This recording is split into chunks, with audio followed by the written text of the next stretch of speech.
Hello everyone, চলে আসলাম প্রতিদিনের মতো নতুন আরও একটা ব্লগ নিয়ে। তো আজকের ব্লগটা রাত্রেবেলায় শুরু করছে। কালকে তো আমি হসপিটালে ভর্তি হয়ে যাব, তো যার কারণে রাফসান বলতেছে যে আজকে আব্বু কিছু বানায় খাওয়াও আম্মুরের আমারে। তো সব কিছু মিলিয়ে সে ভাবলো যেহেতু ঈদ গেছে আর এটা হইতেছে কুরবানির ঈদ, তো কুরবানির মাংস দিয়ে কিছু একটা রান্না করা যাক। তো তোমরা সবাই একটু গেস করো তো কী রান্না করা যেতে পারে। আর যদি বলতে না পারো তাহলে অবশ্যই ফুল ব্লগটা দেখতে থাকো। দেখো আজকে আমরা এই কুরবানির মাংস দিয়ে কী রান্না করে খাই। এখন প্রথমে আর কি এখানে তেল দেওয়া হয়েছে, তেলটা গরম হওয়ার পর এখানে আর কি পেঁয়াজগুলো দিয়ে দিছে। তেলটা মানে একটু পানি ছিল, পানির মধ্যে আর কি তেলটা দেওয়ার কারণে আর কি তেলগুলো কীরকম ছিটতে ছিল। তো তারপরে এখন আর কি আমি বললাম একটু লবণ দিয়ে দিলে তাহলে আর ভালো করে ছিটবে না, সুন্দর মতো ভাজা ভাজা হয়ে যাবে। তো আমার কথা শুনে সে একটু লবণ বেশি করে দিয়ে দিল। দেওয়ার পরে এখন আর কি পেঁয়াজগুলি ভাজা ভাজা করে নেবে। আর আজকে যেটা রান্না করছে এটা এত মজা হয়েছে, মানে রাফসান আর আমরা দুইজন আর কি আজকে আর ভাত খাইনি, শুধু এগুলোই খেয়েছি বৈশা বৈশা। আর এইভাবে রান্না করে বাড়িতে আপনারাও খেয়ে দেখতে পারেন যে কেমন লাগে। আশা করি সবার কাছে খুব বেশি ভালো লাগবে। তো এখন আর কি পেঁয়াজগুলি ভালো করে ভাজা ভাজা করে নিতেছে। আর এই রেসিপিটা কিন্তু আপনারা চাইলে আর কি নিজের আর কি এভাবে মেখে রান্না করতে পারেন। রাফসান কিন্তু প্রতিবারের মতো আর আব্বুর হাতের রান্না খুবই পছন্দ করে। এভাবে কিন্তু মাংস রান্না করলে আমরা সারাদিন ডাকলেও খাইতে চায় না। আর আজকে ওর আব্বু মাংস রান্না করতেছে দেখে ও খুব খুশি। আর আজকে অনেক মানে নিজের মন মতো করে তারপরে খাইছে। ও আর কি অনেক খুশি হয়ে যায়। আর যদি ওর আব্বু কোনো কিছু বানায় দেয় অল্পতেই ও অনেক হ্যাপি থাকে। তো ওর জন্য আর কি রান্না করতেছে, তার মনটা নাকি ভালো না। আর আজকে তো আমারও মনটা অনেক বেশি খারাপ, আমারও মনটা বেশি ভালো না, কারণ আর একটা দিন মাত্র, আরেকদিন পরেই তো আবার যুদ্ধ শুরু আমার। তো আমার সব কিছু মিলিয়ে মনটা অনেক খারাপ, শরীরটাও অনেক বেশি খারাপ। এই তো এখন আর কি পেঁয়াজগুলো ভালো করে ভাজা ভাজা করে নিতেছে। তারপরে এখন আর কি সব রকমের মশলা আর কি আমি এখানে একটা ছোট বাটির মধ্যে করে নিয়েছি। এখানে গরম মশলা, তেজপাতা, এলাচ, তারপরে আদা রসুন বাটা, একটা আর কি গরুর মাংসের একটা মশলা ছিল, তারপরে ধনিয়ার গুঁড়া আর আদা রসুন বাটা। এটা তো আর কি সাদা রান্না করবো, তো যার কারণে এখানে আর কি অন্য কোনো রকম হলুদের গুঁড়ো বা মরিচের গুঁড়ো দিব না এখানে। এটা আর কি সাদা রান্না করবো। আর এটা কিন্তু খেতে অনেক বেশি ভালো লাগে। তোমরাও চাইলে এরকম করে রান্না করে খেয়ে দেখতে পারো। আর এইভাবে আমরা আজকে রুমে রান্না করতেছি, কারণ অনেক গরম পড়ছে, চুলার মধ্যে বসার কোনো পরিস্থিতি ছিল না। তো যার কারণে আর কি আমরা ফ্যান ছেড়ে এখানে খাটের উপর বসে বসে রান্না করতেছি। তোমরা চাইলে ফ্যান অফ করেও রান্না করতে পারো, কিন্তু আমরা আর কি ফ্যান অন করে রান্না করতেছি কারণ গরম লাগছে। এখানে কিন্তু সুন্দর একটা গ্রানের জন্য 4-5টা কাঁচামরিচও দিয়ে দিয়েছি যাতে সুন্দর একটা গ্রান আসে। কাঁচামরিচটা কিন্তু ছেঁচে দিলে আরও বেশি একটা গ্রান আসতো, কিন্তু এখন রাত্রেবেলা এত ঝামেলা করবো। আর এইভাবেই কিন্তু রাফসান যখন কিছু খাইতে চায় তো ওর আব্বু কিন্তু আমি না পারলে এই রুমে বসেই সুন্দর করে রান্না করে দেয়। আর তোমরাও কিন্তু চাইলে এরকম একটা মিনি কুকার কিনে নিতে পারো, যার মধ্যে আর কি ঘরে বসে অল্পতেই সব কিছু রান্না করা যায়। আর এখানে সুন্দর গ্রানের জন্য কিন্তু আমরা রসুনও দিয়ে দিতেছি। তো রসুনটা আর কি প্রথমে রাফসানের আব্বু খোসা ছাড়া একটু ধুইয়া তারপর আর কি মানে রসুনটা আর কি টুকরা টুকরা করে দিতেছে। আমি বলছিলাম মানে পুরোটা আমি দিতে বলতেছে যে না কিছুই না, এখানে মাংস তো অল্প একটাতেই হয়ে যাব। তো এখানে আর কি এটা আর কি ছোটো ছোটো করে কাইটা তারপরে দিব। প্রথমে আর কি খোসাগুলো ছাড়াই নিতেছে। তো রাফসান কিন্তু যখনই যা বলে ওর আব্বু কিন্তু চেষ্টা করে ওকে সাথে সাথে তৈরি করে খাওয়ার জন্য। এর আগেও তোমরা আমার ব্লগ যারা যারা দেখো তারা অবশ্যই দেখছো যে রাত্রে 12টা বা 1টা 2টা নাই যখন ওই যা বলে তাই এখানে ও দুষ্টামি করে, মানে এই রান্নাটার সামনে এসে আবার একটু কিছু বললে রাগ করে যায়, শুয়ে থাকে। তো বলতেছে কতক্ষণে রান্না করবো, আমার খুব ক্ষুধা লেগে গেছে। তো এখন আর কি মশলাটা কষানোর পরেই কিন্তু মাংসগুলো দিয়ে দিব, কারণ আমি কিন্তু মাংসগুলো আগে থেকে কাইটা ধুয়ে রাখছি, সাথে 2টা আলুও দিছিলাম। এখনকার আলুগুলো আর কি সিদ্ধ হয় না, তো যার কারণে বেশি আলু দিন, এই আলু দুটোই সিদ্ধ হয় না।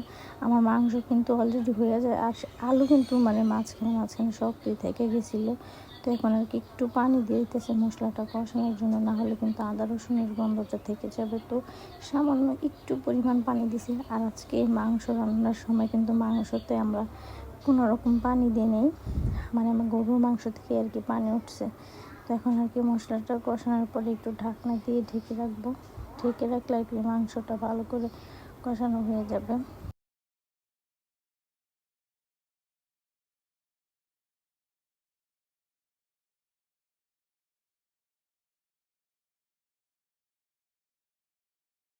আর এই তো মাংসটা এখন দিয়ে দিছি, মাংস আর আলু একসাথেই দিয়ে দিচ্ছি, কারণ আলুটা একটু ভালো ছিল না, শক্ত শক্ত ছিল। তো এখন মাংস আর আলু দিয়ে একসাথে কষাতে থাকবো অনেক সময় ধরে।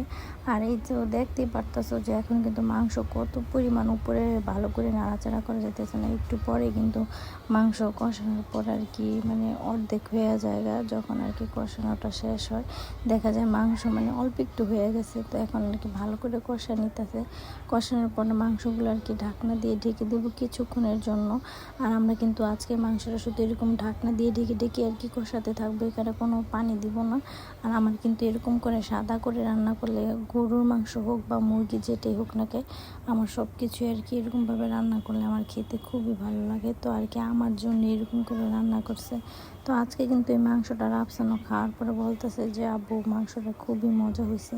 তো তোমরা সবাই অবশ্যই ফুল ব্লগটা দেখতে থাকো, আশা করি তোমাদের কাছে ভালো লাগে। আর এখানে রাফসানার আব্বু মাংস কষাইতেছে, আর ওইখানে সে মোবাইলে একটা ভিডিও দেখতেছে, আর এদিকে রাফসানার আমি বসে দুষ্টামি করতেছি, আমরা দুজন গল্প করতেছি। আর রাত যতই হইতেছে না কেন আমার কিন্তু রাফসানের জন্য অনেক মায়া লাগতেছে, আমার অনেক খারাপ লাগতেছে।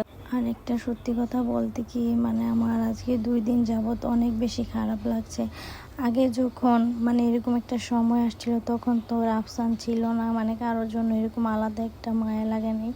আর এখন আর কি আমার অনেক বেশি খারাপ লাগে যে আমার বাবাটারে রেখে আমি যাব, মানে আমার নিজের কাছে আমার খুব কষ্ট হয়। মানে ও আমার বলে একটু পর পর আম্মু তুমি কান্না করো কেন, তখন কিন্তু আমার অনেক বেশি কষ্ট হয়। আর আমি কারো বোঝাইতে পারি না, আমার এত পরিমাণ খারাপ লাগে, আমি কি করব আমি বলে বোঝাইতে পারতাছি না, আমার অনেক বেশি কষ্ট হইতাছে। আর আজকে 2 দিন যাবৎ কিন্তু আমার চোখে মানে সারাদিন একটু পর পর পানি আসে। একটা সত্যি কথা বলতে আমি কি বলবো আমি জানি না, এখনো পর্যন্ত রাফসানকে ছাড়া আমি কোথাও কোনোদিন যাই না। আর 10 মিনিটের জন্য আমি রাফসানকেও কোথাও দিতে চাই না, যদিও কোনো জায়গায় দিয়ে থাকি সেটা হইতেছে আর কি আমার পরিস্থিতির কারণে, কিন্তু আমি ওকে আমার জানা মতো কোথাও যাইতে দেই নাই আজ পর্যন্ত। হয়তো বা একটু 2-1 ঘন্টার জন্য কোনো অনুষ্ঠানে গেছে ওইরকম কিছু একটা, তাছাড়া কিন্তু আমি আমার ছেলেকে কখনো কোথাও রাখি না। আর আশা করি এবারও আমি আমার ছেলেকে কারো কাছে দিব না, আমি আমার কাছেই রাখবো যত কষ্টই হোক না কেন। কারণ আমার আফসানের প্রতি যে মায়া, যত মানে আমার যতটাই ছেলে মেয়ে হোক বা না হোক, কিন্তু আমার কারোর জন্য এত মায়া লাগে না। আমার সব সময় আজকে 2 দিন যাবত সারাদিন মানে সারাক্ষণ আমার ওর জন্য অনেক কান্না আসে, আমার অনেক বেশি খারাপ লাগতেছে আজকেও। তা আমি আর কি ওরে বলে বুঝাইতে পারতেছি না, ওর জন্য আমার এত বেশি মায়া হয়। আর ও তো এত কিছু বোঝে না, ছোট মানুষ, তো সারাক্ষণ আমার প্রশ্নই করে যে আম্মু তুমি কান্না করো না, আমি তো তোমার কাছেই থাকবো। তো সবাই আমার ছেলেটার জন্য দোয়া করবেন, আমার জন্য দোয়া করবেন আশা করি।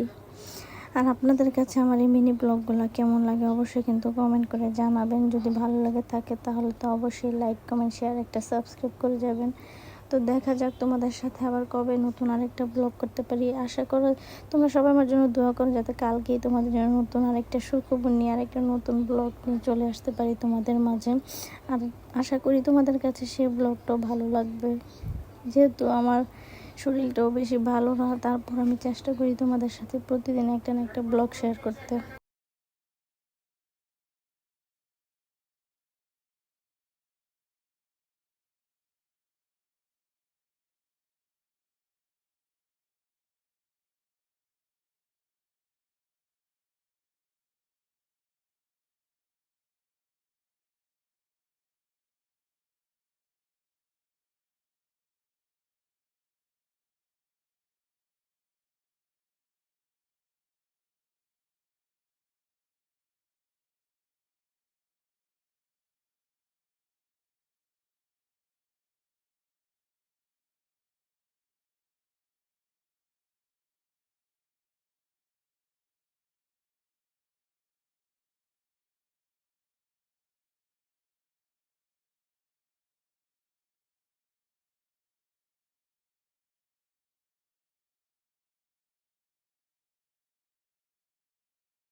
আর এই তো আমাদের মাংসটা রান্না প্রায় শেষ। তো এখন দেখো আমাদের মাংসের কালারটা কিন্তু অনেক সুন্দর এসেছে। আর মাশাল্লাহ খেতে এত বেশি মজা হয়েছে, তোমরা তো দেখতে পারতেছো। যখন আর কি মাংস রান্না না হয়েছে তখন থেকে কিন্তু রাফসান আর আমি খাইয়ে অর্ধেক শেষ করে দিছি, কারণ অনেক বেশি মজা লাগতেছিল। তো মাংস রান্না হওয়ার আগেই আমরা খাইয়ে শেষ করে নিছি। তো এখন আর কি রাফসানের আব্বু ভাত আমার আর রাফসানের আর কি আমাকে দুজনকে আর কি একসাথে খাওয়াই দিব। তো এখন আর কি সে বাইরে নিতেছে ভালো করে, এখানেও খাইতে দিচ্ছে আমাদের।